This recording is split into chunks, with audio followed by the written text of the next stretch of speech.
Alors les caisses d'épargne sont des banques 100% régionales, ancrées dans leur territoire. Elles appartiennent à leurs clients sociétaires, donc pour ça aussi les sociétaires sont issus des territoires et elles ne sont pas délocalisables, elles ne sont pas opéables, elles sont vraiment ancrées dans leur territoire et surtout elles sont pionnières dans les transitions de la société.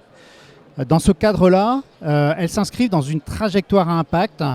Et lorsqu'il s'est agi de recenser les domaines d'impact des caisses d'épargne, le logement est arrivé comme un élément incontournable de l'impact d'une caisse d'épargne sur son territoire. C'est tout naturellement qu'on a lancé une étude sur le logement.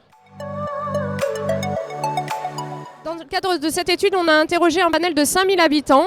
Et ce qu'on peut retenir de leur réponse, c'est que tout d'abord, le logement idéal pour les Français reste la maison individuelle. Et donc, on est en décalage avec les enjeux de transition écologique. Par ailleurs, sur cette question de la transition, on leur a demandé s'ils connaissaient leur étiquette énergétique et ils sont seulement 50% à la connaître. Et lorsqu'ils la connaissent, ils la surestiment. Sur les nouveaux modes d'habitat, ce qu'on peut noter, c'est que les évolutions de l'habitat sont encore assez méconnues, à l'exception des services associés qui, eux, ont le vent en poupe pour justement permettre d'avoir un certain nombre de services de proximité. Puis sur la question de la propriété, eh bien là, ce qui ressort, c'est que c'est des concepts qui sont aujourd'hui très mal compris. En revanche, la location avec option d'achat est peut-être une piste à creuser pour les financeurs du logement.